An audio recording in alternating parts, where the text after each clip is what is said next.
Hello, আসসালামু আলাইকুম। সবাই কেমন আছেন? আবার চলে আসলাম আরেকটা ভিডিও নিয়ে।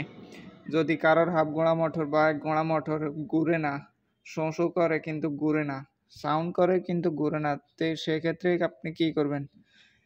প্রথমে দেখবেন মোটরটা কি ফ্রি আছে না জাম আছে, এটা টেস্ট করবেন। যদি দেখেন ফ্রি আছে কিন্তু চলে না, লাইন দিলে চলে না, সুইচ দিলে চলে না, শোঁ শোঁ একটা শব্দ করে, তাহলে কি করবেন? তাহলে বুঝতে পারবেন আপনার ওই মোটরের ক্যাপাসিটার জ্বলে গেছে বা পড়ে গেছে বা নষ্ট হয়ে গেছে। কেমন? তো আমরা এই ক্যাপাসিটারটা এই ছোট্ট একটা সমস্যার কারণে এটা শো করে কিন্তু চলে না। তো আমরা এটা চেঞ্জ করে দিলাম।